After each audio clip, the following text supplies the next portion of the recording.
Assalamualaikum warahmatullahi wabarakatuh.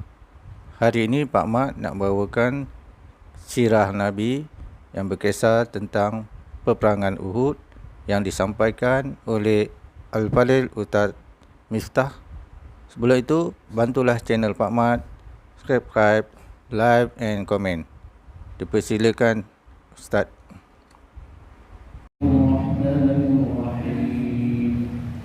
الحمد لله الذي أنزل على عبده الكتاب ولم يجعل له عوجا قيما لينذر بأسا شديدا من لدنه ويبشر المؤمنين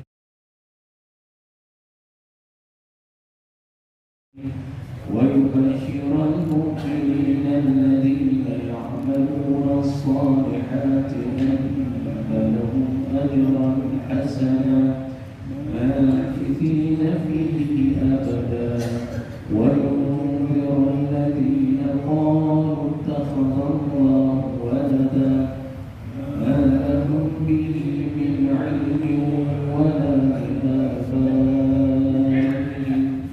كبرت كلمة تخرج من أفواههم إن يقولون إلا كذبا فلعلك باخع نفسك على آثارهم إن لم يؤمنوا بهذا الحديث أسفا إنا جعلنا ما على الأرض زينة لها لنبلوهم أيهم أحسن عملا وإنا لجاعلون ما عليها صعيدا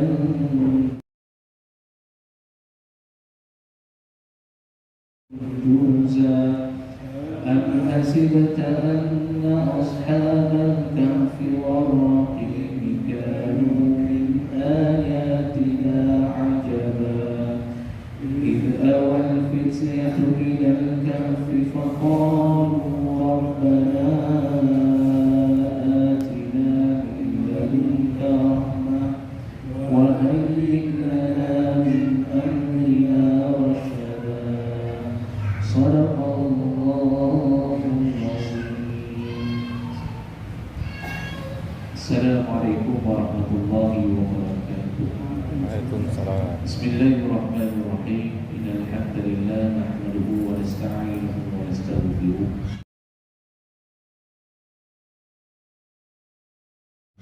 ونعوذ بالله من شرور أنفسنا ومن سيئات أعمالنا من يهده الله فلا مضل له ومن يضلل فلا هادي له أشهد أن لا إله إلا الله وأشهد أن محمدا عبده ورسوله قال الله تعالى في كتابه الكريم بعد أعوذ بالله من الشيطان الرجيم بسم الله الرحمن الرحيم يا أيها الذين آمنوا اتقوا الله حق تقاته ولا تموتن إلا وأنتم مسلمون صدق الله العظيم. الله عليه وسلم في الحديث لا يؤمن أحدكم حتى يكون هواه تبعا لما جئت به صدق رسول الله صلى الله عليه وسلم. Alhamdulillah dihormati Tuan Masjid, Tuan Masjid, Tuan Imam, Tuan Bilal, Tuan Haji, Tuan Hajah, Pak Asatizah. Alhamdulillah dihormati.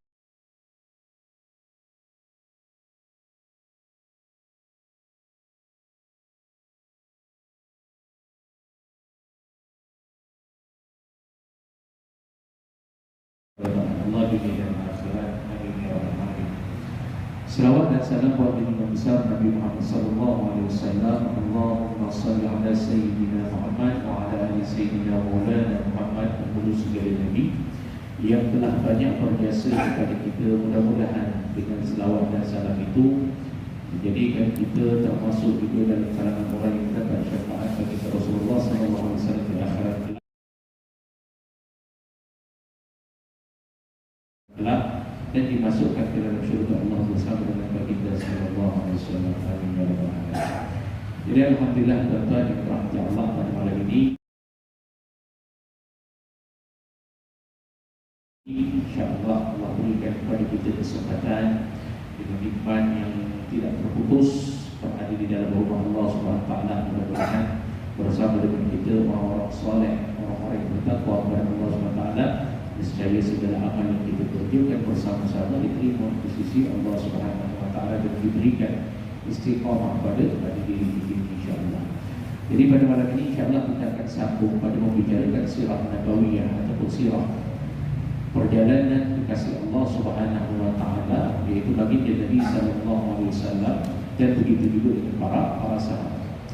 Jadi kita telah membincangkan yang lalu daripada kita Ar-Rafiq Makhtum, iaitu membicarakan tentang fasa di mana Nabi sallallahu alaihi wasallam berada di Madinah, iaitu berkaitan dengan perjalanan di dalam peperangan Uhud. Yang lalu kita telah bicarakan, yaitu ada bab yang menyatakan bagaimana Nabi sallallahu alaihi wasallam bergerak menuju ke Uhud, dan kemudian Nabi sallallahu alaihi wasallam meletakkan pasukan-pasukan, yaitu pasukan untuk berhadapan dengan tentera musyrikin Mekah yang ketika itu kekuatan mereka itu, orang musyrikin itu dengan sebanyak 10,000 bala tentera. Ada umat Islam ketika itu yang ada hanya 1,000 orang. 1,000 orang. Itu pun setelah mana keluar kumpulan-kumpulan yang bersama dengan Abdullah bin Ubay, maka tinggallah lebih kurang dalam 700 orang yang nak mara dalam peperangan tersebut. Maka disebutkan ketika mana keadaan itu berlaku, Nabi SAW sudah sampai di Uhud, yang mana di belakang Nabi ini adalah Uhud, di hadapan, di belakang Nabi itu adalah Gunung Uhud. Di hadapan Nabi itu adalah tentera Quraisy, dan di belakang Quraisy itu adalah tanah Madinah. Itu kedudukan siapa yang pernah pergi ke Bukit Uhud, maka dia akan nampak jelas keadaan bagaimana yang terdapatnya di tapak peperangan Uhud tersebut. Jadi dalam hal keadaan yang macam itu, dengan persiapan yang telah dilakukan oleh baginda Nabi SAW, menempatkan para pemanah di atas jabal rumah ataupun jabal pemanah. Nabi letakkan di sebelah kiri ada ketua ataupun panglima yang mengetuai, di sebelah kiri pun begitu, ataupun Nabi sendiri terlibat di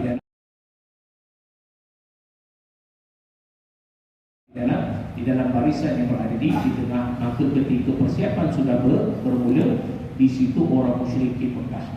Orang musyrikin Mekah disebutkan dalam keadaan mereka ini, meskipun mereka itu datang dengan kekuatan yang lebih ramai daripada umat Islam, tetapi mereka sering dibayangi dengan kekalahan yang pernah mereka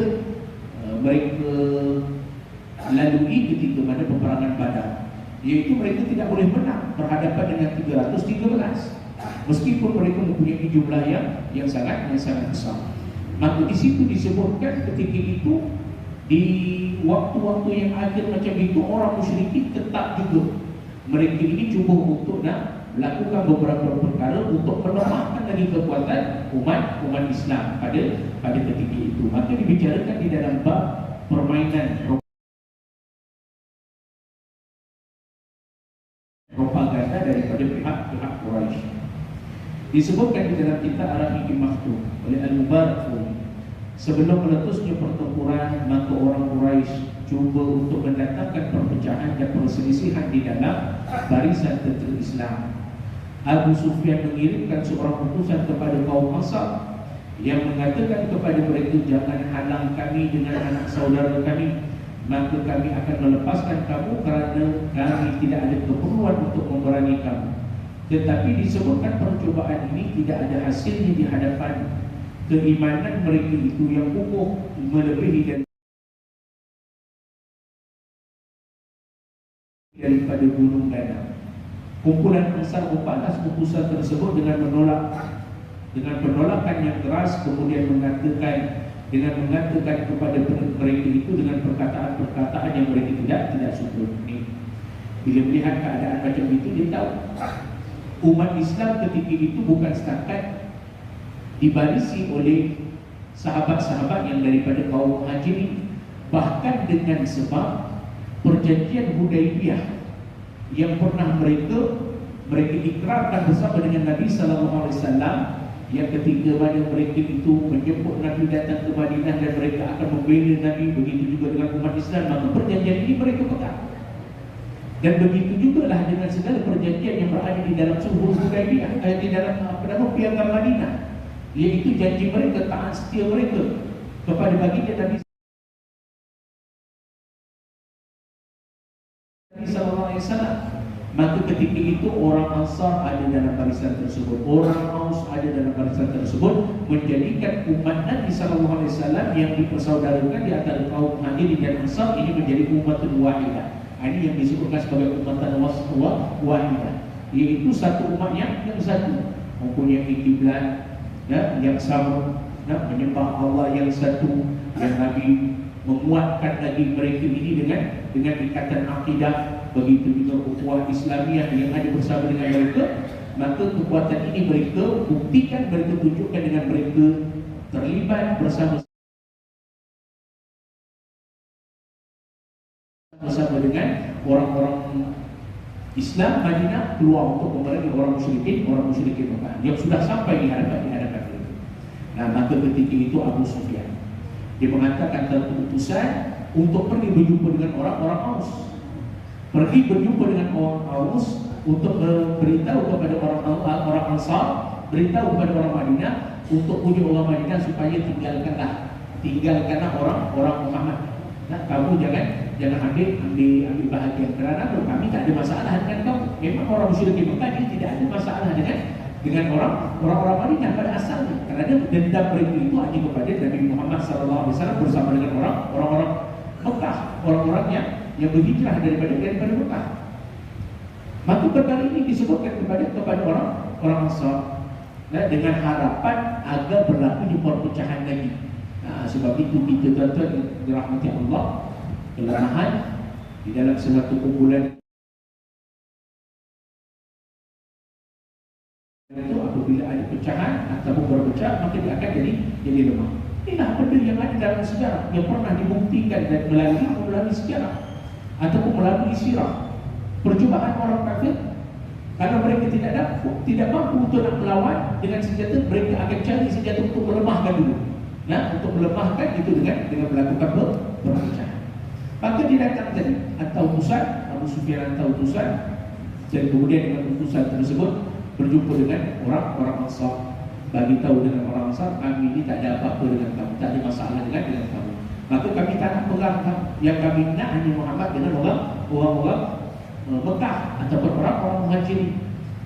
Tetapi apa yang diharapkan oleh utusan tadi itu tidak seperti mana yang mereka inginkan. Kerana apa? Tidak berlaku perpecahan, kerana apa? Keimanan mereka, keimanan orang-orang Aus ataupun kita sebut orang-orang Ansar ketika itu sangat menebal demi Islam. Kalau kita tuan-tuan yang dirahmati Allah tidak memikirkan tentang keimanan dalam diri kita akan fikir betul itu. Kenapa kita mesti nak mempertaruhkan nyawa kita dan diri kita, kehidupan kita untuk orang lain?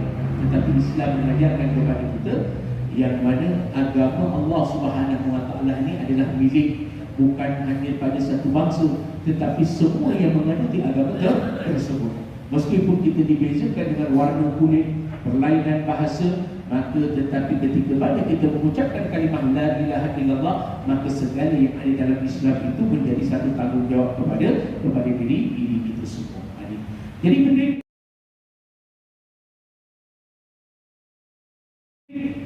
sampai, maka apa yang sampai kepada utusan tersebut itu adalah dengan satu hinaan daripada perkataan-perkataan yang dikeluarkan oleh orang Ansar yang membuatkan mereka ini, kalau kita sebut bengang koyak.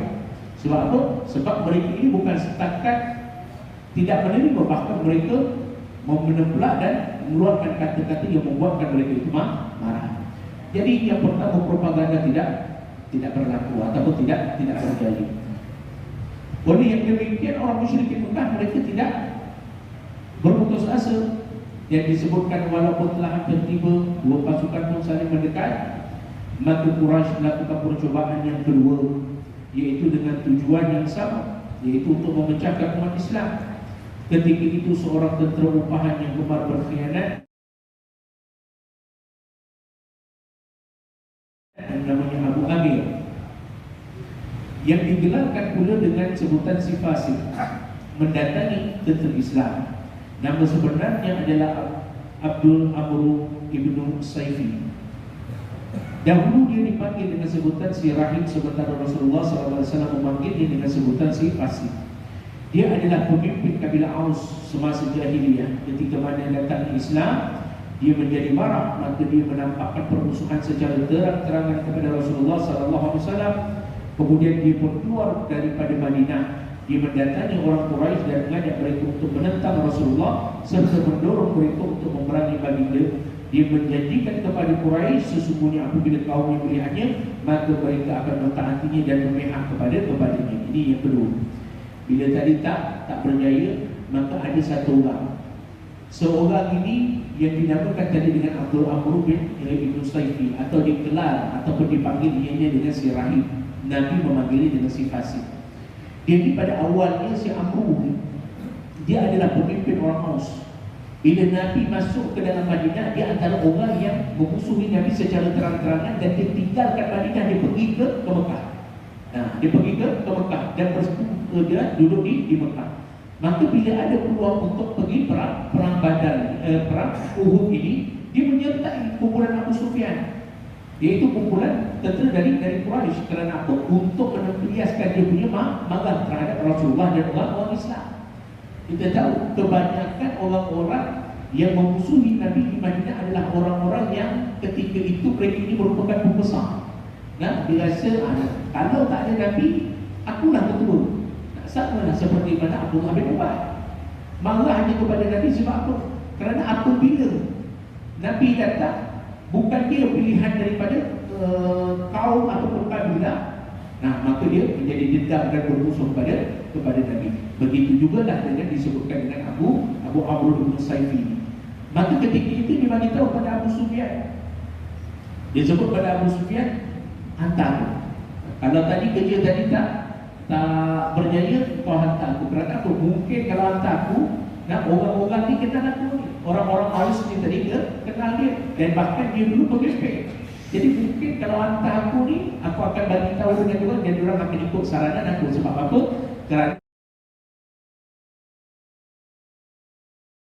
Kerana bagi dia ni adalah orang yang ditaati, orang sekat dengan dia dan sebagainya. Maka seketika itu disebutkanlah dia adalah orang yang pertama yang mendatangi tentera Islam disertai dengan beberapa orang Habsyah. Bila diizinkan, maka dia pun pergilah. Dia datang kepada tentera Islam, dan bersama dia dengan ada beberapa orang Habsyah, yang orang-orang yang kulit hitam lah. Dan dua hamba daripada penduduk Mekah. Dia pun menyeru kaumnya dan memperkenalkan dirinya kepada mereka dengan berkata, wahai anak orang-orang Aus,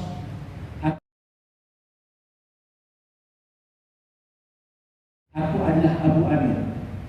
Maka mereka menjawab, semoga Allah tidak pernah memberi nikmat kepada kamu walaupun sedikit, wahai si Fasik.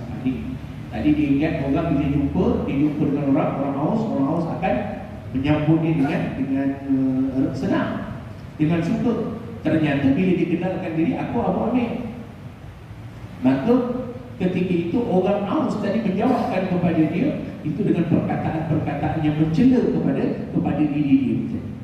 Maka dia sebut, si Abu Amir ini pun dia pun berkata, rupa-rupanya kaumku telah ditimpa keburukan setelah pada kepergian aku.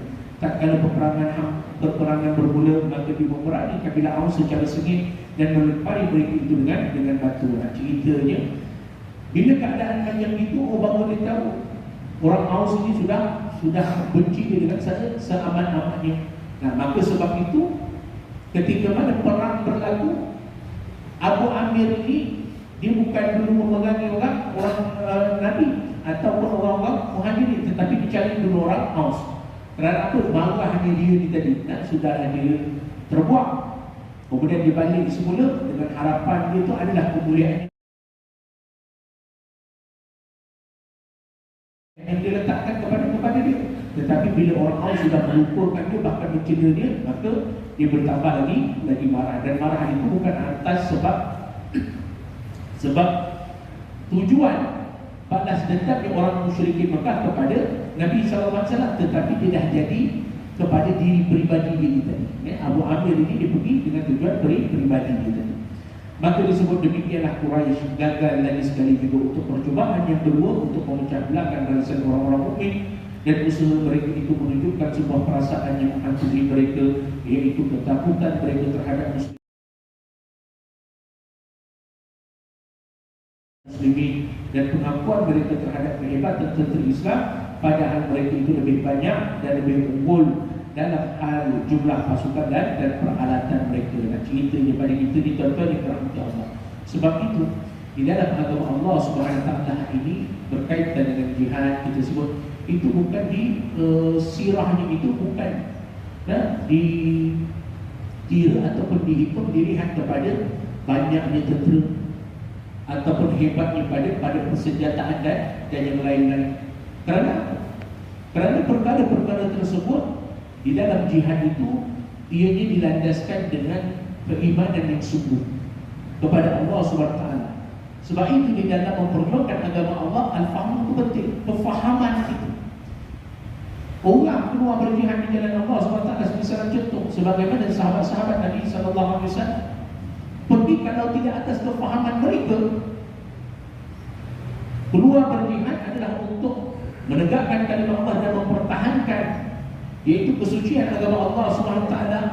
Nescaya akan ramai yang akan orang cakap berpatah arang, diberikan sampai tengok terus 2000 mati gitu. Memang tak akan menang. Dia akan fikir tak akan menang. Tetapi kerana kekuatan yang ada dalam diri yang kita sebutkan tadi, kekuatan itu lahir atas semangat kefahaman tadi, maka sebab itu mereka teruskan juga.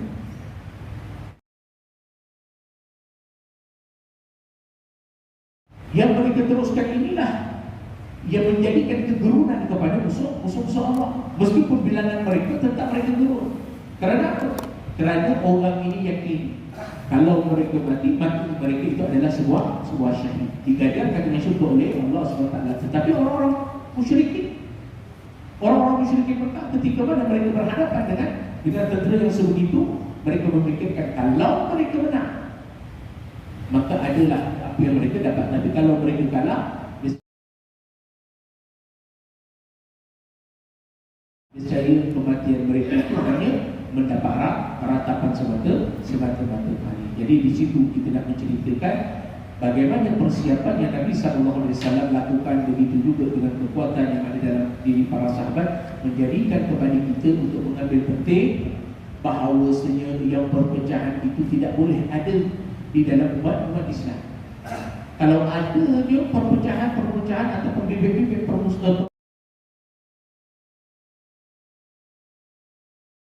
perpecahan, maka di situ akan ada permusuhan. Bila ada permusuhan di antara umat Islam dengan umat Islam yang lain, ini akan menjadikan kelemahan. Dia akan menjadikan kelemahan. Yang kelemahan itulah yang ditunggu-tunggu oleh musuh Allah SWT. Itulah detik yang dia tunggu. Bila umat Islam lemah, mereka akan masuk dan mereka akan mempengaruhi satu puak untuk memerangi puak yang lain. Ini. Jadi yang ini tuan-tuan yang dirahmati Allah SWT. Sebab itu Allah menjelaskan di dalam Al-Quran banyak ayat yang menceritakan berkaitan dengan pembuatan, iaitu dalam berukhuwah, khususnya dalam menjaga keutuhan agama Allah Subhanahu Wa Taala. Selesai. Kemudian dibicarakan di dalam kisah iaitu usaha. Di dalam peperangan Uhud ini dia diceritakan mengikut beberapa plot cerita dan supaya kita faham.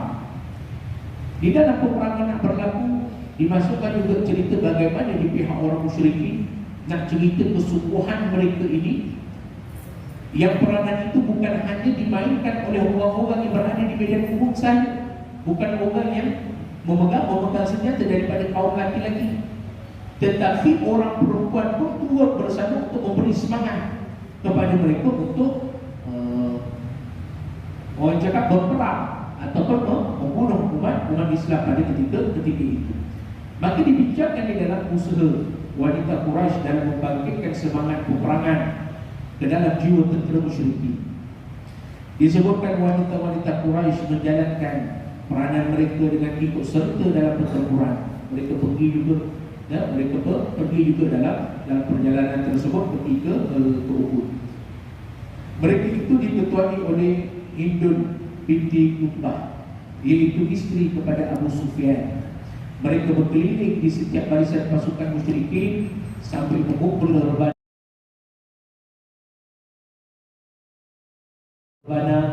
untuk menaikkan semangat para tentera, memotivasikan mereka untuk berperang dengan sehabis-habisnya, memercikan api kemarahan pada para pejuang untuk menggerakkan perasaan orang-orang yang pernah terpukul di dalam peperangan yang lalu. Maksudnya orang-orang perempuan ni, inilah ketika mana mereka itu, peranan mereka akan menyanyi, mereka akan mengeluarkan kata-kata yang bukan sahaja memotivasikan, bahkan kata-kata yang boleh menaikkan marah orang-orang musyrikin pada ketika itu. Antara perkara yang disebutkan, sesekali mereka berkata kepada pemegang bendera, ayuh Bani Abu Dhar, ayuh pelindung barisan belakang, tebaskan segala senjata yang tajam. Di masa lain mereka memberikan semangat kepada kaum mereka untuk berperang dengan berselindung, dengan menyatakan, jika kamu maju akan kami peluk dan kami hamparkan tilam yang empuk. Namun jika kamu bermundur, kami akan berpisah, sebuah perpisahan tanpa ada cinta, rasa cinta. Jadi nak cerita sebegitu. Mereka akan lanjutkan apa sahaja. Kerana apa? Kerana ketika itu mereka mempunyai satu matlamat nak membalas dendam di dalam kekalahan yang pernah mereka hadapi. Nak ceritanya sebab itu tuan-tuan, ketika pada Ramadan kita membicarakan tentang Badar Kubra. Badar Kubra itu adalah satu peristiwa yang perlu untuk kita ingati. Nah, anak-anak kita kena tahu. Kerana apa? Kita nak cerita tentang Badar. Badar ini adalah satu perkara yang Nabi SAW sampai berdoa kepada Allah dengan Nabi menyebutkan, kalau kami kalah, nescaya tidak akan ada lagi orang yang akan menyembah kamu selepas daripada itu. Doa Nabi sebut kepada Allah SWT. Nah, jadi nak beritahu kepada kita, sebab itu di dalam peperangan Badar itu umat Islam bersungguh-sungguh mereka, dan kemenangan mereka itu sangat memberikan duka cita kepada orang-orang musyrikin. Nah, jadi sampai selepas daripada itu, sampailah pada hari ini, dendam tersebut tidak pernah padam daripada musuh-musuh Allah SWT, sehinggalah Allah merakamkan di dalam Al-Quran itu, wala tarda kal yahudu wala nasara hatta tattabi'a millatahum. Itu termasuk dengan orang musyrikin, orang Yahudi, orang Nasara. Tidak akan pernah, mereka akan coba untuk memusuhi kamu sampai bila. Ini janji Allah SWT. Maka disebutkan pula pada plot, iaitu menceritakan permulaan pertama pencetus kepada pertempuran. Yang tadi dah kita cerita, usaha untuk nak memecah belahkan sebelum berperang, pecah belahkan dulu, tak berjaya. Orang musyrikin dalam rasa takut ni. Ketakutan itu mereka hapuskan dengan orang-orang perempuan berikan semangat. Takut kita perang lagi lah, segini. Jadikan balik emosi orang musyrikin ini stabil. Bila dah stabil, barulah masuk kepada mukadimah dalam pertempuran. Disebutkan dua pukulan saling mendekat, dua kubu saling merapat, bahawa awal daripada peperangan bermula. Orang pertama yang mencetuskan baru pertempuran adalah pembawa bendera musyrikin, iaitu Talha ibnu Abu Talha Ad-Dari, yang mana dia merupakan salah seorang penunggang kuda Quraisy yang sangat berani. Orang-orang Islam menamainya dengan sebutan kipas jantan tentera, yang mana dia muncul dengan menunggang seekor unta jantan lalu mengajak berlawan. Namun tidak seorang pun melawannya kerana keberaniannya yang sangat tinggi, sehingga akhirnya Zubair ibn Awwam mendekatinya. Tanpa memberinya kesempatan, Zubair terus menerkamnya seperti mana terkaman singa, sehingga dia terlempar daripada atas untanya dalam keadaan berangkulan dengan Zubair. Kedua-duanya pun berguling di atas tanah, kemudian Zubair menyembelihnya itu dengan pedang. Macam itu. Ya. Permulaan pertama orang Quraisy datang, bawa ke hadapan tentera Islam. Biasa dalam peperangan pasti akan ada kita sebut mencabar. Siapa yang berani sini datang. Ketika itu orang tak ramailah yang berani kecuali Zubair bin Awam. Zubair ketika itu disebutkan apa yang Zubair buat. Zubair cuba merapat kepada dia dan terkam dia turun terjun daripada unta. Bila daripada unta berguling, berlakulah sedikit asak mengasak sehinggalah Zubair mampu untuk menjatuhkan yang namanya Talha ibnu Talha Abu Dar ini tadi. Dia merupakan pemegang daripada Allahumma salli ala sayyidina Muhammad, apa tu, bendera. Maka disebutkan ketika itu Nabi SAW terus melihat perlawanan yang menarik di antara Zubair dengan Talha. Maka baginda pun bertakbir dan tentera Islam pun bertakbir. Baginda menyanjung Zubair lalu berkata tentang kehebatannya, sesungguhnya setiap Nabi itu memiliki hawari, iaitu pengawal setia, dan hawari itu adalah Zubair. Inilah gelaran yang diberikan oleh Nabi SAW mengiktiraf ketika mana bukan sahabat-sahabat tak berani, tetapi ketika mana musuh Islam menunjukkan keberanian, ternyata ada lagi jiwa ketika itu umat Islam yang lebih berani lagi. Kerana apa? Berhadapan dengan musuh Allah SWT. Nabi bertakbir melihat keadaan tersebut sambil Nabi menyatakan inilah hawari, iaitu pengawal setia bagi Nabi SAW. Kemudian disebutkan titik pusat pertempuran di sekitar bendera, di sekitar daripada bendera dan kematian pembawa ini. Kita dah bicarakan yang lalu. Dan sebagaimana Abu Sufyan telah datang kepada beberapa kabilah, iaitu daripada Bani Abu Dar, yang mereka ini diamanahkan sebagai pemegang panji dalam peperangan. Kan kita dah bicara yang lalu. Abu Sufyan sebut kepada mereka, kamu ni kalau tak boleh harap, kalau kabilah kamu ni tak boleh harap untuk pegang bendera seperti mana berlaku dalam perang Badar, maka bendera itu bagilah pada kami, tak perlu kamu pegang. Tetapi mereka ini berasa marah dengan apa yang disebutkan oleh Abu Sufyan, sehingga mereka berjanji, kata mereka, engkau akan lihat bendera ini kami pegang, dan kau lihat bagaimana kesungguhan kami dalam mempertahankan bendera tersebut. Ini kita bicarakan. Maka sebab itu di dalam bab ini mereka membicarakan, penulis membicarakan berkaitan dengan titik di mana pusat pertempuran yang berkisar di tempat bendera orang musyrik itu tadi. Maka disebutkan selepas itu api pertempuran pun betul-betul meletus. Pertarungan di antara kedua kubu terjadi begitu sengit di setiap titik medan pertempuran. Tetapi titik utama berkisar di sekitar bendera pasukan musyrikin, sehingga Bani Abu Dar bergantian membawa bendera setelah kematian panglima mereka satu persatu, yang bermula daripada Talha ibnu Abu Talha. Ibnu Abu Talha tadi sudah mati dan dibunuh oleh Zubair bin Awam. Maka disebutkan setelah mana Talha mati, bendera itu pula dibawa oleh saudaranya, iaitu Abu Syaibah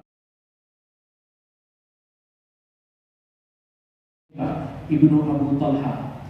Dia maju untuk meneruskan peperangan dengan berkata, sesungguhnya bagi pembawa bendera ada tanggungjawab yang utama, yaitu untuk menjadikan pohon itu menjulang ke atas atau ditumpangkan ke tanah. Maka kemudian Hamzah ibnu Abdul Muttalib melibas bahunya dengan sekali libas, sehingga tangan dan tulang belikatnya itu putus.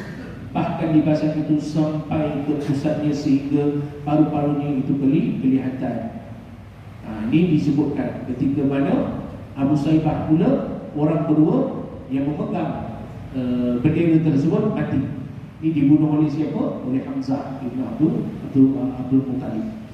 Kemudian bendera diangkat oleh Abu Sa'ad ibn Abu Talha, Sa'ad ibn Abu. Maka Sa'ad Ibnu Abu Waqqas memanahnya dengan sebatang anak panah yang terkena di kerongkongnya sehingga lidahnya terjulir dan dia pun mati masih itu juga.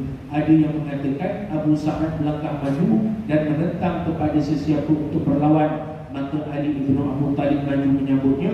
Kedua-duanya beradu pedang sebanyak 2 kali sehingga akhirnya Ali membunuhnya. Orang yang keempat selepas itu bendera diangkat oleh Musaffah ibnu Talha ibnu Abu Talha, Asim ibnu Abu Thabit ibnu Aflah, kemudian memanahnya dengan sebatang anak panah dan dia pun mati.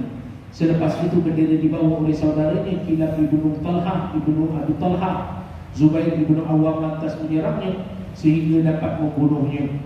Kemudian bendera dibawa pula oleh saudara mereka iaitu Jallas ibnu Talha ibnu Abu Talha. Lantas Salhab ibnu Ubaidillah menusuknya dengan sekali tusukan yang mengakhiri hidupnya. Tetapi ada yang mengatakan Asim ibnu Thabit ibnu Abu Aflah memanahnya dengan sebatang anak panah yang membuatnya terbunuh. 6 orang itu semuanya berasal daripada satu keluarga, iaitu keluarga Abu Talha ibnu Talha Abdullah ibnu Uthman ibnu Adudda. Mereka semua mati di sekitar bendera pasukan musyrikin yang adik-beradik. Dan yang disebutkan ini tadi 6 orang ini semua adik-beradik, bermula daripada abang dia ni tadi, mati abang dia, yang kedua sambut mati, yang ketiga sambut mati, yang keempat mati, yang kelima mati, hinggalah yang keenam mati. Nak membicarakan apa di sini tuan-tuan yang dirahmati Allah? Di sini nak memberitahu bertakwa. Dan umat Islam ketika itu sangat bersungguh-sungguh untuk memenangkan agama Allah Subhanahu wa Ta'ala. Kesungguhan mereka itu menampakkan. Sebagaimana kita sebut di dalam peperangan, maka pemegang panji atau bendera itu adalah yang penting yang akan dilihat. Sebab itu dia menyatakan bendera ini penting, sama ada untuk dijulangkan dia tinggi seperti mana tingginya pokok, ataupun kalau kalah dengan terjatuhnya di atas lantai ataupun di atas tanah.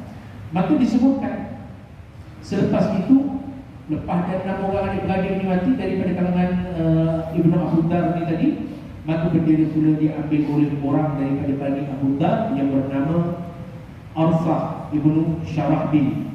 Lalu dia dibunuh pula oleh Ali ibnu Abu Talib. Tetapi ada yang mengatakan sesungguhnya dia dibunuh oleh Hamzah ibnu Abdul Muttalib. Kemudian bendera dibawa pula oleh Shuraih ibnu Qaris. Lalu dia pun dibunuh juga oleh Utsman. Utsman ini disebutkan seorang munafik yang berperang bersama dengan tentera Islam kerana satu harga diri, bukan untuk membela Islam. Ada seorang orang munafik yang namanya Utsman. Utsman ni dia berperang juga dalam ketika itu, dan dia pun membunuh bukan seorang, bahkan beberapa orang. Disebutkan dikasih beberapa orang yang memegang bendera. Antaranya yang tadi Shuraih ibnu Khaza'ah. Kemudian disebutkan selepas mana Shuraih ibnu Khaza'ah ini mati dibunuh oleh Utsman, maka bendera tersebut telah diambil oleh Abu Zaid Amru ibnu Abdul Manaf Ad-Dari. Dia juga dibunuh oleh Utsman. Kemudian bendera itu dibawa pula oleh anak Syarahbil ibnu Hisham Ad-Dari yang juga dibunuh oleh Utsman. Mereka inilah 10 daripada Bani Abu Dar yang membawa bendera. Mereka semua mati sehingga orang yang terakhir tidak ada seorang pun yang terlepas daripada Bani Abu Dar untuk membawa bendera. Dan ceritanya janji mereka, jadi orang walaupun itu kafir, mereka berjanji dengan Abu Sufyan, kamu akan lihat bagaimana kami ini akan berusaha untuk mempertahankan bendera ini. Maka mereka janji mereka itu mereka pegang. Jatuh seorang sambut, jatuh seorang sambut, meskipun mereka itu di pihak orang musyrikin. Nak ceritakan kepada kita kesungguhan mereka untuk nak memastikan mereka itu menang sebegitu. Di peringkat kita juga ataupun di pihak umat Islam, untuk membenarkan kemenangan ataupun memberikan kemenangan kepada kita berusaha dengan sedaya upaya. Inilah yang kita sebut sebagai jihad. Benda yang mempunyai kesungguhan yang perlukan kepada kefahaman. Maka disebutkan sehinggalah ketika itu, iaitu ketika itulah seorang hamba milik Bani Abu Dar yang berbangsa Habsyah, yang bernama Syahwat, maju dan membawa bendera. Pada habis semua Bani Abdul Dar ni tadi 10 orang, 6 adik-beradik, kemudian disambung lagi dengan 4 orang yang lain, semua mati. Maka bendera itu sudah jatuh di atas tanah. Bila bendera itu jatuh di atas tanah, ketika itu ada pula datang seorang daripada kalangan hamba. Orang yang merdeka ni tadi sudah habis tadi. Datang pula hamba kepada Bani Abu Dar ni tadi, yang namanya orang Habsyah yang bernama Syahwat. Dia pun maju dan membawa bendera tersebut. Daripada keberanian dan ketahanannya yang berlipat kali ganda, dia tunjukkan sesungguhnya dia tidak kalah jika nak dibandingkan dengan tuan-tuannya itu, yang mana mati ketika mana membawa bendera sebelum daripada itu. Dia bertarung sehingga kedua-dua tangannya terputus. Lalu dia berlutut mengapit bendera dengan dada dan lehernya agar bendera itu tidak jatuh, sehingga akhirnya dia tewas juga. Dan dia berkata, "Ya Allah, apakah aku boleh mendapat keampunan?" Setelah Syahwat tewas, maka bendera itu pun jatuh di atas tanah dan tidak ada seorang pun yang mengambilnya. Sehinggalah pasukan musyrik bermundur, bendera itu tetap dibiarkan di atas tanah. Ini nak ceritanya peristiwa pada awal permulaan peperangan Uhud. Sebab itu tuan-tuan yang dirahmati Allah SWT, bila kita sebut peperangan Uhud, biasa orang buat peperangan Uhud kita kalah, umat Islam kalah. Di dalam peperangan Uhud ni kita perlu faham dia ada 3 fasa peperangan. Dia bukan satu peperangan, dia ada 3 fasa peperangan. Peperangan yang pertama berlaku bagaimana, kemudian terhenti sebentar, masuk pada peringkat kita sebut fasa kedua, round yang kedua, kemudian ada round yang ketiga. Ini semua disebutkan di dalam kitab sirah.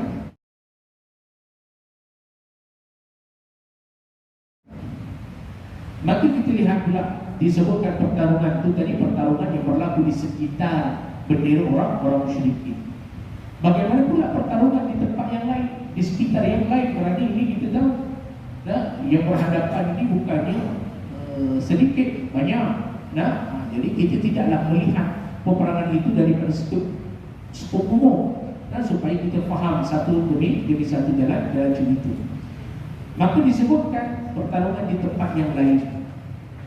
Ketika mana pusat pertempuran berkisar di sekitar dengan bendera pasukan musyrikin, maka pertarungan yang sengit itu terjadi di semua arah pertempuran. Pada waktu itu roh keimanan telah menyebar ke seluruh barisan tentera Islam. Oleh itu mereka mengasap ke tengah-tengah tentera kesyirikan bagaikan air yang melimpah. Mereka terus menjerit dengan menyebutkan uktulu, bunuhlah. Itulah slogan yang ada pada peperangan Uhud. Yang pertama disebutkan kisah Abu Dujana. Ini kita pernah bicarakan yang lalu. Abu Dujana, seorang yang kita sebut orang gangster lah. Seorang yang gangster yang Nabi bunuh dekat pedang. Kata Nabi, siapa yang nak ambil pedang ini dan memberikan haknya, kata Abu Dujana orangnya yang pergi ambil, dan dia berjaya untuk mendapatkan pedang Rasulullah sallallahu alaihi wasallam untuk diberikan hak ini. Maka disebutkan, yang pertama disebutkan bagaimana kisah Abu Dujana. Abu Dujana maju dengan tanda pengenalan berupa ikat kain kepala yang berwarna merah sambil membawa pedang Rasulullah, yang mana bermaksud untuk menunaikan hak pedang tersebut. Dia pun bertarung sehingga berada jauh di tengah-tengah manusia. Dia pergi melulu kepada tentera musyrikin, bukan sahaja bagi satu tempat, masuk kepada barisan sampai nak ke pertengahan. Bayangkan daripada ribuan orang tu, dia masuk ke sana, hebat tak hebat dia dengan pedang Nabi SAW. Maka disebutkan dia bertarung sehingga berada jauh di tengah-tengah manusia. Jika dia berhadapan dengan seorang musyrikin, orang itu pasti dibunuhnya. Dia membongkar barisan pasukan musyrikin itu dengan hebatnya. Ketika itu disebutkan, itulah kisah yang ada pada Abu Dujana. Tapi daripada kisah Abu Dujana ataupun daripada keadaan Abu Dujana itu, teringat kita kepada Zubair ibn Awwam. Zubair ibn Awwam disebutkan juga di sini. Zubair ibn Awwam berkata, ada perasaan janggal dalam diri aku ketika mana aku minta pedang itu kepada Rasulullah dan baginda tidak menyerahkannya kepada aku. Kan ketika mana Rasulullah nak bagi pedang itu, nanti saya siap. Siapa yang nak ambil pedang ini dan memberikannya kepada hak Allah SWT. Ketika itu ramai sahabat-sahabat yang nak, termasuk Zubair ibn Awwam. Dia nakkan pedang tersebut dan nak berikan haknya, maksudnya nak menggunakan. Tetapi ternyata yang Rasulullah beri adalah pada Abu Dujana. Ini kata Zubair bin Awam menceritakan. Sehinggalah kata dia, yang ketika itu tidak diberikan kepada aku dan diberikan kepada Abu Dujana. Malah bagi dia menyerahkannya kepada Abu Dujana. Maka aku berkata di dalam hati aku ini anak Safiyah, anak makcik kepada Rasulullah. Nah, aku berasal daripada Quraisy. Aku menyambut pertanyaan Nabi. Lalu aku minta pedang itu daripada baginda, tetapi baginda tetap tidak menyerahkan kepada aku, bahkan diserahkan kepada Abu Dujana dan membiarkan aku. Demi Allah, kata Abu Zubair bin Awam, aku akan selalu nak melihat perlawanan tersebut. Maksudnya kenapa Nabi bagi pada Abu Dujana, kata Abu Zubair. Dan disebutkan oleh Zubair, kenapa tak bagi pada aku? Sedangkan aku ni sepupu Nabi SAW. Aku ini daripada kalangan Quraisy. Aku pun nak juga pedang tu, tapi diberikan pada Abu Dujana. Waktu ini kata Zubair, maka aku nak melihat, nak mempertonton apa yang hebat sangat Abu Dujana, sehingga Nabi memilih Abu Dujana untuk mengambil ataupun memiliki pedang Rasulullah SAW. Maka disebutkan kemudian aku membantunya. Dia mengeluarkan sebuah ikat kepala yang berwarna merah, lalu dipakainya untuk mengikat kepalanya. Lantas orang-orang Ansar berkata, Abu Dujana telah mengeluarkan ikat kepala kematian. Dia melangkah dengan menyebutkan syair. Ini Abu Dujana menyebutkan, akulah yang dijanjikan oleh kekasihku yang tercinta ketika kami berada di kaki bukit berkurma. Sesungguhnya aku tidak akan berdiri di belakang sahaja. Aku perlu memukul musuh dengan pedang Allah dan Rasulnya. Ini yang disebutkan oleh Abu Dujana sambil melangkah ke barisan orang-orang musyrikin.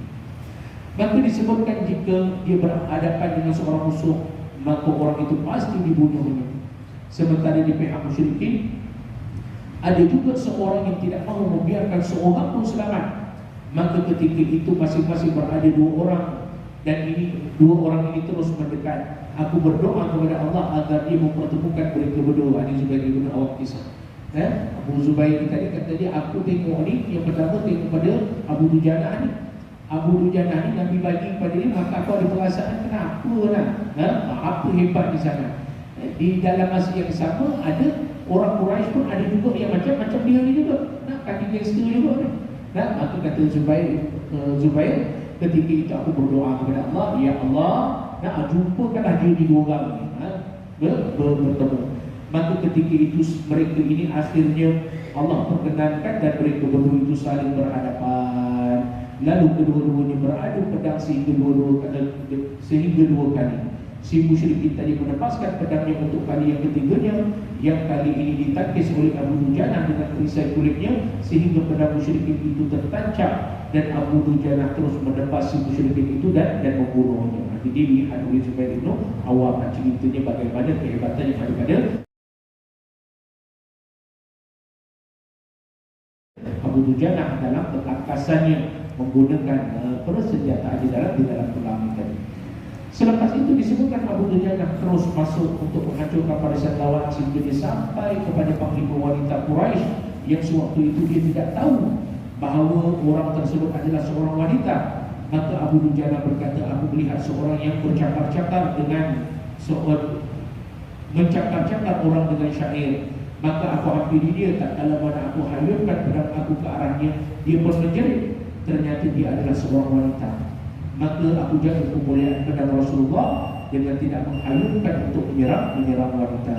Wanita itu adalah Hindun binti Utbah. Zubair bin Awam berkata, kulihat Abu Dujana telah menghayunkan pedangnya sampai ke rambut Hindun binti Utbah, tetapi kemudian dia menarik kembali pedang tersebut. Maka aku berkata, Allah dan Rasulnya itu lebih mengetahui. Ini kisah Abu Dujana, kisah yang disebutkan oleh Zubair bin Awam, bagaimana ketangkasannya, kesungguhannya dalam memberikan hak Allah SWT. Silakan azan, kita habiskan satu menit.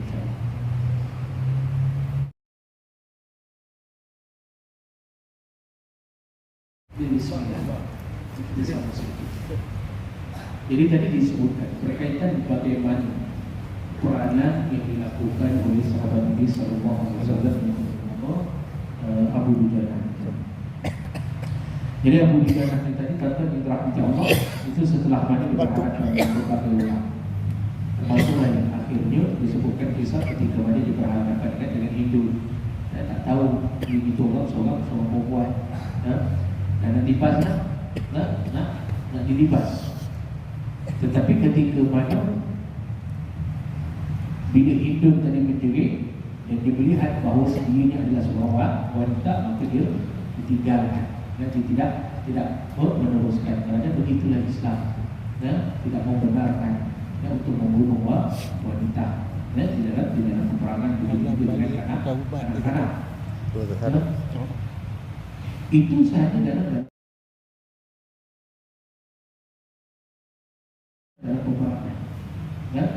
Jadi nak cerita je pada kita, kalau dekat bukan peperangan itu lebih lagi. Dan dicerita orang yang suka pukul perempuan, pukul bantai isteri, contohlah kalau ada. Yang ini adalah satu benda yang perlu untuk dijauhkan. Tidak boleh dilakukan. Kenapa? Kerana diletakkan martabat wanita itu sendiri ini dilihat. Meskipun seorang yang musyrik pada awalnya, kemudian nanti itu masuk Islam. Dan begitu juga dengan Abu Sufyan. Boleh ingat cerita pada keadaan ketika itu. Jadi disebutkan pula iaitu berkait dengan kisah bapa saudara Nabi sallallahu alaihi wasallam tadi Abu Dujana, yang keduanya adalah Hamzah, iaitu Hamzah ibnu Abdul Muttalib, yang mana dia bertarung seumpama singa yang mengamuk. Ini asarullah. Hamzah itu adalah singanya Allah Subhanahu wa taala. Dia mengasak sehingga sampai ke jantung pasukan musyrikin tanpa mempedulikan risiko apa yang akan berlaku kerana bagi dia. Para pejuang di pihak lawan seumpama daun yang berterbangan diterpa dengan angin kencang. Walaupun telah banyak membunuh para pembawa bendera pasukan musyrikin, dia masih terus mengejar tentera khusus sehingga dia terbunuh di barisan hadapan. Dia bukan terbunuh disebabkan kalah berlawan satu dengan satu di medan tempur, tetapi diserang daripada belakang. Ini kita tahu bagaimana semangat juang yang ditunjukkan oleh Hamzah. Sayyidina Hamzah itu di dalam peperangan itu, sehinggalah dia disyahid ataupun kita sebut kita terbunuh. Sebelum dia terbunuh itu sudah banyak yang dia bunuh. Maka disebutkan kematian asarullah atau singa Allah.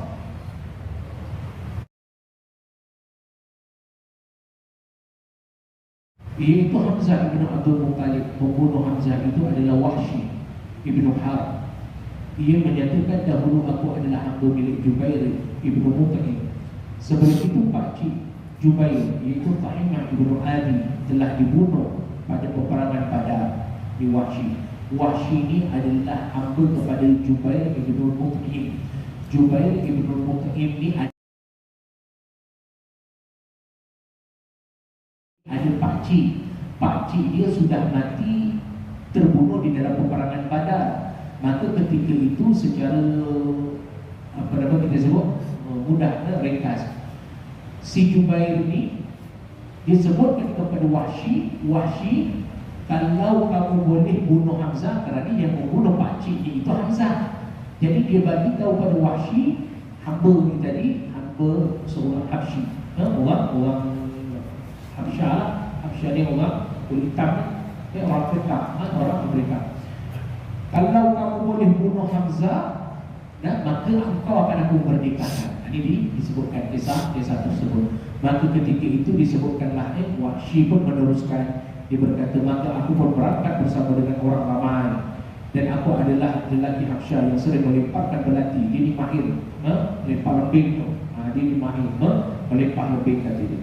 Sehinggalah jarang sekali lemparan aku tu melisit daripada sasaran. Ketika mana semua orang berundur dan melangkah, ketika mana orang berundur, maka aku melangkah mencari yang namanya Hamzah dan melihat dengan teliti. Kan tadi orang ketika mana peperangan itu meletus, Sayyidina Hamzah dan lain-lain semua maru masuk ke dalam barisan orang musyrik, sehingga mereka ini semua dah bertempiaran lari.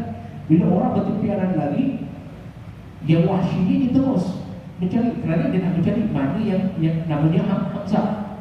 Dia nak mencari Hamzah itu kerana apa? Dijanjikan kalau dapat bunuh Hamzah kau dimerdekakan. Jadi dia nak merdeka. Maka disebutkan, demi Allah aku benar-benar bersedia untuk menyerangnya kerana aku sangat menginginkan dia untuk membunuhnya. Maka aku bersembunyi daripadanya di sebalik pohon atau batu agar dia terus mendekat ke arahku. Namun tiba-tiba Sibak ibn Abdul Uzza mendahului aku untuk menghampirinya ataupun untuk membunuhnya. Tatkala mana melihat Sibak, maka Hamzah berkata kepadanya, kemarilah wahai anak wanita pemotong, iaitu yang mana Sibak ini, ibunya ini adalah wanita yang tukang khatan. Ini tukang khatan. Maka disebutkan sebegitu. Hamzah lantas melibaskan pedangnya ke arah Sibak dengan sekali libas, maka Sibak pun terpisah. Dia itu daripada kedudukannya, maksudnya matilah, kepalanya itu terputus daripada kedudukannya. Maka Wahsy pun meneruskan, kata Wahsy, aku mainkan belati aku dengan gerakan persiapan untuk melemparnya. Ketika mana tanganku ataupun anggapan aku sudah tepat, maka aku terus melepaskan belati tersebut ke arah Hamzah, dan belati itu terjunam terkena di bahagian perut, bahagian bawahnya, sehingga menembusi di antara dua kakinya. Maksudnya kalau kita ini dibalik belati kita di sini tembus sampai ikut bawahnya, daripada bawah antara dua kaki. Itu keadaan ketika mana Wahsy membalikkan tadi belatinya. Dan ketika itu disebutkan, ketika mana belati tersebut menembusi daripada dua kakinya, dan ketika itu dia pun terhoyong-hayang menuju ke arahku, dan kemudian dia terbaring, dan aku biarkan belati itu berada di sana. Setelah dia mati baru aku cabutkan daripada tubuhnya. Dan ketika itu aku balik, dan aku sudah dimerdekakan ketika mana di Mekah, dan aku dimerdekakan. Ini Wahsy cerita. Maka sebab itu Wahsy ni di antara sahabat yang Nabi memaafkan dia, dengan perbuatan itu dia masuk Islam. Nabi memaafkannya, tetapi Nabi tak boleh dia mengukur dia. Nabi maafkan dia, tetapi sebab perbuatan itu Nabi tak boleh tengok muka dia, tak boleh. Wahsy. Jadi nak cerita sebegitu. Itu nanti ada kisah lain yang ketika mana hidup gelap dada dan sebagainya. Itu kisah yang lain nanti akan diceritakan. Nak diceritakan di tuan-tuan yang dirahmati Allah. Inilah pengorbanan para sahabat. Mereka bukan hanya bercakap-cakap, kami mempertahankan agama Allah, kami ini, tidak. Tetapi mereka buktikan dengan pengorbanan jiwa mereka, harta mereka itu di jalan Allah Subhanahu Wa Taala. Jadi bagaimana kita mengambil ibrah daripada pengorbanan para sahabat yang telah mengorbankan diri mereka, jatuh darah mereka, meninggalkan dunia ini semata-mata untuk menjadikan Islam itu sampai kepada kita pada hari ini. Maka sebab itu perlu dan wajib kepada kita bersyukur dengan nikmat Islam yang sampai. Apa yang datang dengan syariat itulah yang diperjuangkan oleh mereka yang gugur syahid di dalam jalan dakwah ini. Jadi mudah-mudahan tuan-tuan yang dirahmati Allah SWT, kita semua diberikan oleh Allah SWT kefahaman untuk mensyukuri segala nikmat dan mengenang akan jasa dan pengorbanan orang-orang yang terdahulu yang telah mengorbankan segala-galanya demi untuk agama Allah SWT sampai kepada diri kita pada hari ini. Jadi insyaAllah pada pertemuan yang akan datang kita akan sambung lagi membicarakan tentang peperangan Uhud pada fasa yang pertama ini, sehinggalah nanti pada fasa-fasa yang seterusnya. Auzubillahi minasyaitonirrajim. Bismillahirrahmanirrahim. Alhamdulillahirabbil alamin wassalatu wassalamu ala asyrofil anbiya'i wal mursalin wa alihi washabihi ajma'in. Allahumma ighfir lana dzunubana wa li walidayna warhamna wa yassirna wa li jami'il muslimin wal muslimat wal mu'minin wal mu'minat al ahya'i wal amwat ya rabbal alamin. Rabbana zalamna anfusana wa in lam taghfir lana wa tarhamna lanakunanna minal khasirin.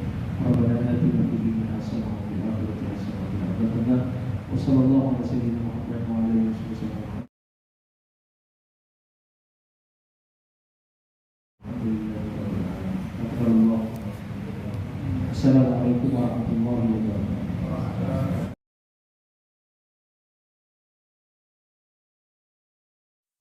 Sekian saja yang disampaikan oleh Ustaz tentang sirah Nabi, peperangan Uhud, bagaimana perjuangan umat Islam yang terdahulu mempertahankan agama Allah Subhanahu wa taala. Assalamualaikum warahmatullahi wabarakatuh.